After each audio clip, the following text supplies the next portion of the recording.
The sun is shining, it's a beautiful day, and we're not that far away from Easter.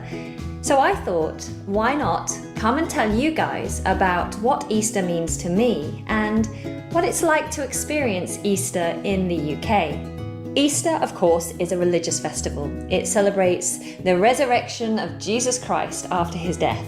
And so the theme of Easter is rebirth. So around the Easter holidays, we have lots of Easter festivity symbols like eggs, chickens and chicks, tweet, tweet, tweet, tweet, tweet, tweet, tweet, bunny rabbits. Hang on a minute, bunny rabbits? I'm not entirely sure what the Easter Bunny is all about. Maybe it's because you see a lot more rabbits around the springtime because they have lots of baby rabbits. Somewhere I read that the Easter Bunny is the mythical creature that protects the eggs when you're on an Easter hunt. We'll come to that in a minute. But however he came about, everybody knows about the Easter Bunny. He's almost like the Father Christmas of Easter time. In the UK, Easter coincides with a national holiday, so the schools will break up usually for 2 whole weeks. And we also have 2 bank holidays, so that means everybody gets a 4-day weekend. Woohoo! So people do get excited about Easter because they get some time off, but it's not the same sort of excitement as you get at Christmas. Now, some people will send greetings cards, a happy Easter card, but it's not that popular. I don't remember the last time I received an Easter card, if I've ever received an Easter card. So although we do mark Easter as an occasion, it's not as big a deal as Christmas, for example. One of the most popular aspects of Easter, and probably for a lot of people, the only important thing about Easter is chocolate. Yes, confectionery companies have cashed in year after year after year, and for many of us, Easter is all about the chocolate egg. In every store, in every town, you will find shelves full to the brim of chocolate eggs. Posh eggs, cheap eggs, eggs with things inside, eggs that are bigger than your head, tiny little miniature eggs, just as yummy. Eggs in the shape of bunny rabbits, eggs on top of cakes, chocolate, chocolate, chocolate, chocolate. But chocolate is not the only sweet treat we associate with Easter. There's also such a thing as a hot cross bun. Hot cross buns are one of my favourite foods. You slice them in half, you open it up, you expose it to the grill. You grill or toast them, and then when they're golden brown on the inside, you take them out, dash a slab of butter on there, let the butter melt, and it's the most delicious thing with a nice cup of tea. Absolutely wonderful.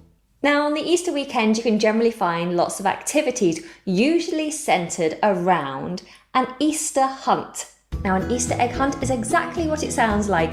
There are miniature eggs or clues planted in lots of different places, either around a park, or some people do it in their house or their garden. Some local communities will do it around a whole town. And you follow clue after clue after clue until finally you find your prize, which will usually be a chocolate egg. We also have such a thing as an Easter bonnet competition in some places, where you take a hat, it could be a straw hat, any kind of hat, and then you put decorations on the top like eggs or flowers or little chicks and hatching eggs, whatever you can think of to do, and whoever comes up with the most creative and attractive hat is the winner. And when I was a little girl, we used to do something very exciting with real eggs.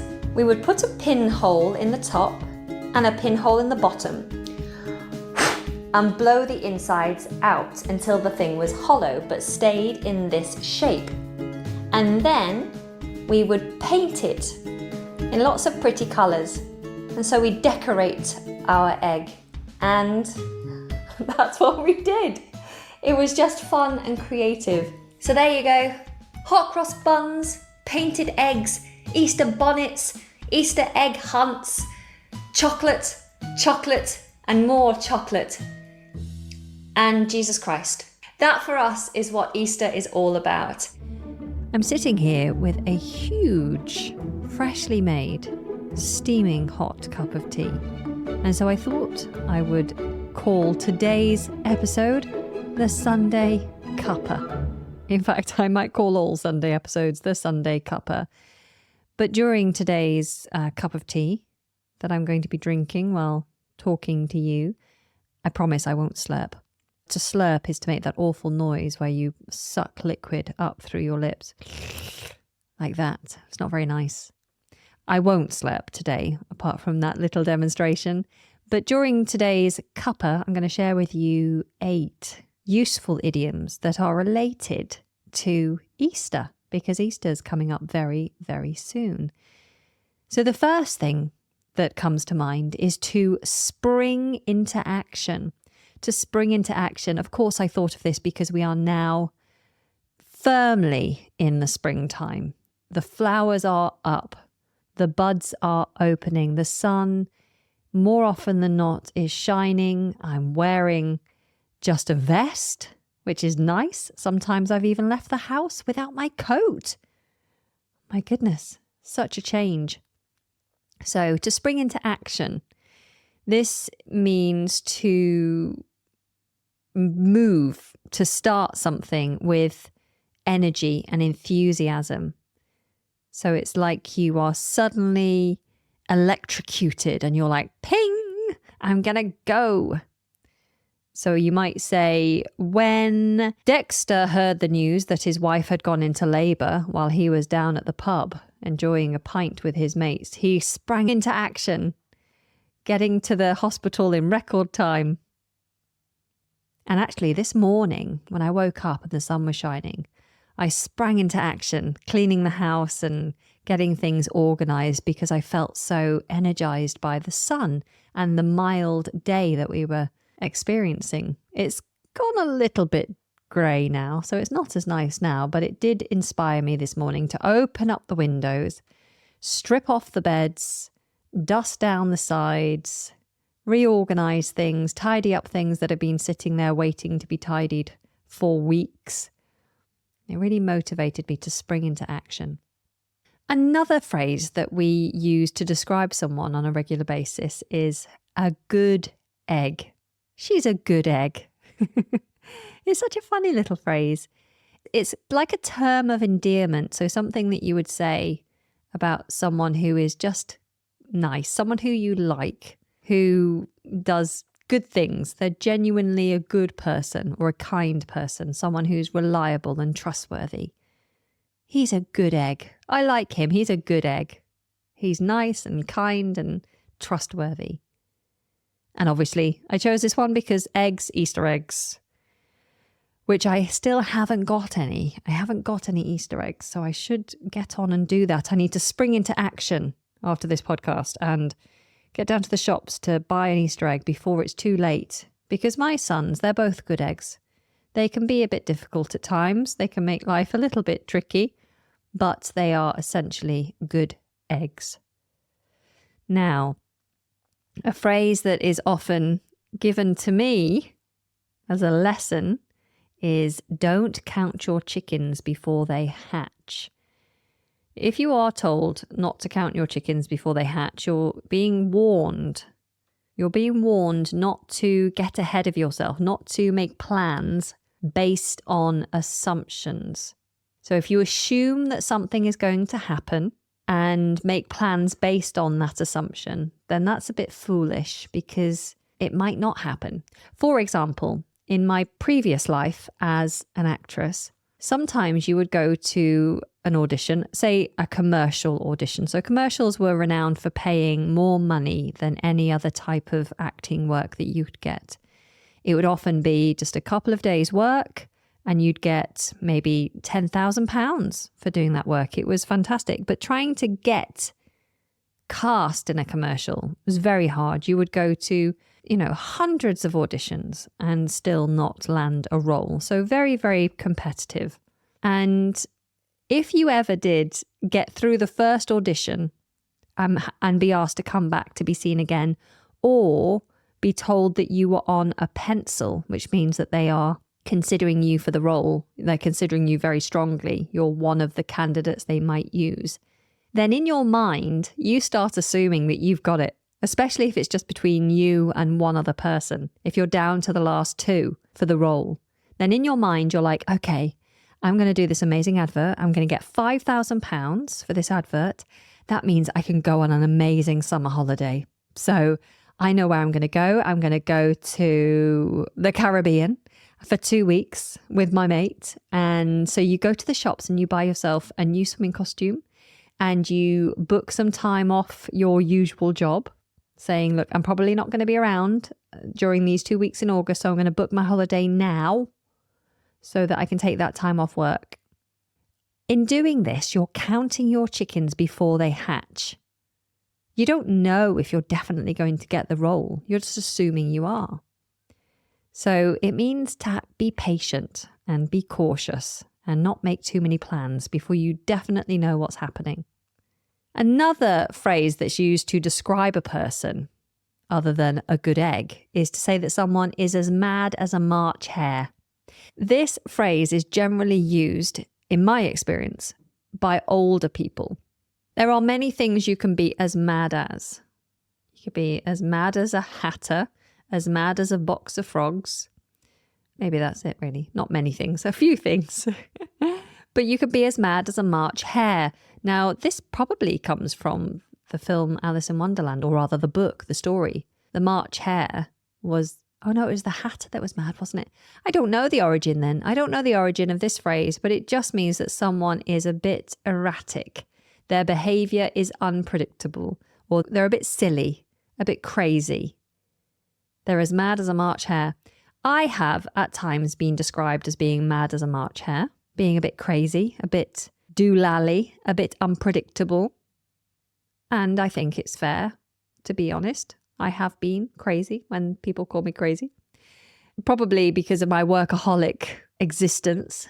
Like now, it's a lovely Saturday afternoon and all my family are out enjoying the park and I'm sitting in my office talking to you because that's how I roll. This is what I like to do with my time. Work, work, work. So to be as mad as a March hare is to be a little bit crazy. It can be used in both a positive and a negative way. Another phrase that comes to mind when I think about eggs is to have egg on your face. To have egg on your face. This makes me smile because I have a bad habit when I'm eating of somehow managing to always have food on my face in some form, whether it's crumbs around my lips or a spot of sauce on my cheek or food in my hair. It doesn't matter how neat I think I'm being. Somehow I always manage to end up with food on my face. So to have egg on your face is actually a phrase that's used to say that you are embarrassed because you've made a mistake. You've done something or said something that's wrong or silly. And it's almost like someone has thrown egg at you and it's landed on your face. And so it's embarrassing. And this is used a lot. You know, someone might be saying that the Prime Minister has gone back on his promise, or the Prime Minister has proved to be wrong in his prediction or calculations. So he now has egg on his face. It is something you'll see in the news quite a lot. He's quite embarrassed now. He's made a foolish mistake. Another egg idiom is to put all your eggs in one basket. Again, this is something that's usually used as a word of warning. You're usually told not to put your eggs in one basket. Don't put all your eggs into one basket. It means don't risk everything on one thing. So if you go to the horse racing, don't put all your money that you've got for the afternoon on one horse in one race, because if he loses, then everything's gone. That's all done. You're finished. So don't put all your eggs in one basket in case that basket gets dropped or lost or stolen. You should spread the risk. So as a business owner myself, it's best not to just have and rely on one source of income. It's good to try to find other ways of making money outside of what I do. And the same with my audience, with you guys. I try to connect with my audience on multiple different platforms. definitely a reminder that I should never put all my eggs into one basket. I should never just focus on one platform. I should speak to my audience, to you guys, across multiple platforms, because you never know what's going to happen. So I would say that trying to get in touch with Facebook was like going on a wild goose chase. And this is my next idiom. To go on a wild goose chase is to chase something or search for something that's impossible to find. So if you are trying to get in touch with a member of the council to dispute your parking fine, and the person that you call on the main number says, "Oh, yes, you need to speak to the head of the parking department." And she gives you a number and you call the number, and then the number says, no, you don't want to speak to someone in the parking department. You need to speak to a community officer. And they give you a number to a community officer. And the community officer says, no, you need to speak to the people on main reception, and they'll put you in touch with someone called Ben. And so you try to get in touch with someone called Ben, and he says, I don't know why you're calling me. You need to speak to the parking department. And it goes round in circles. They are sending you on a wild goose chase. So it's trying to get hold of something or find something that is impossible to find. And you just keep going around in circles and not making any progress. You're on a wild goose chase. Just like me trying to get in touch with Facebook. Now, the last phrase on my list is to hatch a plan. Now, to hatch is normally a word that you hear relating to eggs. Eggs hatch, or rather chicks or baby animals hatch out of their eggs. So it's the moment when they break out. That beautiful moment when the egg cracks and their little faces appear. So cute. Even the little baby crocodiles, it's so cute when they hatch. But if you hatch a plan, it just means that you create a plan. You devise a scheme or a plan to do something. Often, when someone says they're hatching a plan, it almost sounds a little bit devious. It doesn't necessarily suggest that it's devious, but to me, I feel like it's only really used when someone is coming up with a cunning plan, a sneaky plan. Ooh, I'm hatching a plan to take over the world. Okay. Do you know, I haven't even taken one sip of my tea, so it's probably not the right temperature. Let me check. Oh, it's just on the other side of perfect. It's just on the cooler side of perfect. So I'm going to wrap up and then I'm going to gulp down my tea. So the idioms that we covered were spring into action, to get going, to do something with enthusiasm and energy, to be a good egg, to be someone who's good and genuine, kind and reliable. Don't count your chickens before they hatch.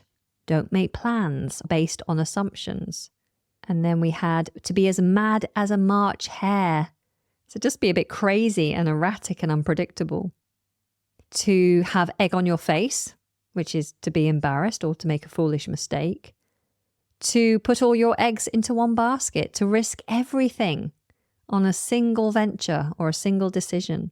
To go on a wild goose chase. To be searching for something, hunting for something that's just difficult or impossible to find. And to hatch a plan. So to create or devise a scheme or a plan. Okay, well, I hope you found that interesting and useful. And I look forward to tickling your eardrums all next week with our next 5-a-day episodes. Until next time, enjoy your Sunday if you're listening to this on a Sunday. And I'll speak to you again soon. Until then, thank you so much for your support. Take very good care and goodbye. Oh, time for my tea.